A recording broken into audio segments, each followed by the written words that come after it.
semuanya, selamat sore. Terima kasih teman-teman rekan-rekan media atas kehadirannya memenuhi undangan kami selaku tim kuasa hukum dari Ridwan Kamil. Pada hari ini kami hadir 3 orang. Saya perkenalkan, sebelah kanan saya Pak Heribertus Hartojo, kemudian sebelah kiri saya Pak Widya Nusa Patria. Nah, ini adalah tim kuasa hukum dari Ridwan Kamil. Tentunya pada hari ini kami mau menyampaikan update terkait dengan kasus perkembangan dari Pak Ridwan Kamil seperti apa. Nah, tentunya untuk hal ini menjadi ditunggu-tunggu oleh teman-teman.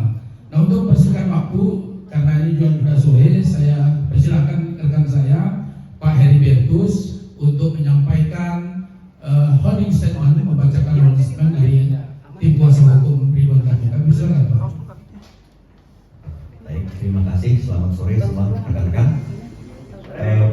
Jadi begini, setelah kami pelajari dan diskusi juga dengan Pak Ridwan Kamil, akhirnya kami pada hari ini, hari yang baik ini, kita mencoba untuk membuat suatu pernyataan resmi dari tim kuasa hukum Pak Ridwan Kamil. Yaitu pertama, kami ingin menanggapi dulu bahwa pada hari Jumat yang lalu, tanggal 11 bulan 4, klien kami, Pak Ridwan Kamil, telah disomasi oleh pihak kuasa hukum LM, gitu, di mana terhadap somasi tersebut kami telah menanggapinya yaitu sebagai berikut. Pertama, klien kami menolak seluruh dalil-dalil dalam klaim dalam somasi tersebut karena tidak pernah klien kami memiliki hubungan hukum apapun sebagaimana yang diklaim oleh saudari LM. Kemudian, kedua, kami mempersilahkan kepada tim kuasa hukum LM atau kepada LM untuk melakukan upaya-upaya hukum yang sesuai prosedur.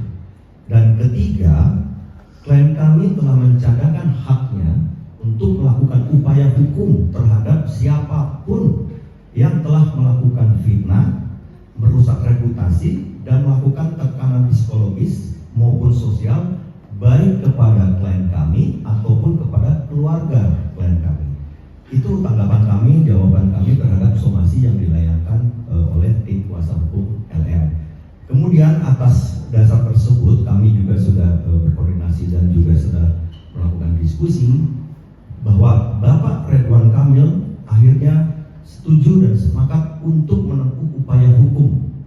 Dalam hal ini kami terus terang dengan Bapak Ridwan Kamil telah melakukan membuat laporan polisi dan pengaduan ke Mabes Polri, yaitu kami telah membuat laporan atas dugaan melakukan tindak pidana sebagaimana diatur dalam pasal 51 ayat 1, junto pasal 35 dan atau pasal 48 ayat 1 dan 2, junto pasal 32 ayat 1 dan 2, dan atau pasal 45 ayat 4, junto pasal 27A Undang-Undang Nomor 1 Tahun 2004 tentang transaksi dan elektronik ITE, informasi dan transaksi elektronik ITE, yang terjadi sejak bulan Maret 2025 terhadap seseorang yang secara melawan hukum dengan sengaja menyebarkan tuduhan atau klaim secara sepihak tanpa bukti hukum ke publik dan adanya pencemaran nama baik, di mana hal ini diduga dilakukan oleh saudari LM.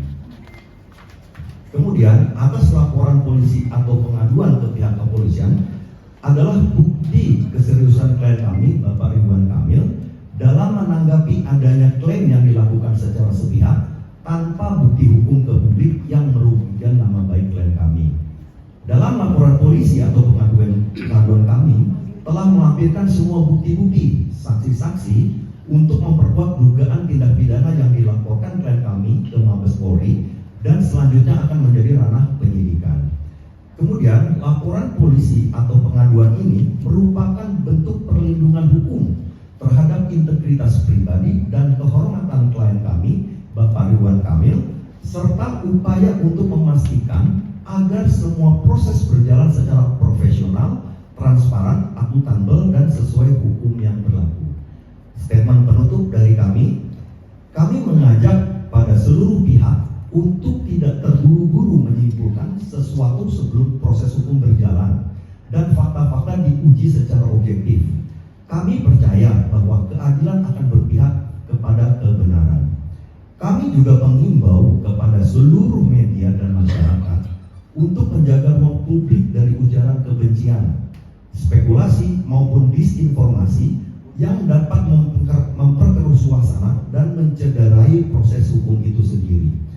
Kami berharap bahwa proses hukum ini akan mengakhiri seluruh polemik yang terjadi, dan kami meminta kepada siapapun untuk menghormati proses hukum yang sedang berjalan dengan segala konsekuensinya. Kami juga mengucapkan terima kasih dan penghormatan kepada seluruh pihak-pihak yang telah memberikan pendapat, komentar, unggahan apapun dalam bentuk media elektronik maupun media lainnya terhadap klien kami yang telah disampaikan dengan penuh tanggung jawab. Terima kasih, kami akan terus memberikan pembaruan kepada publik secara berkala dan bertanggung jawab. Jakarta, 18 April 2025,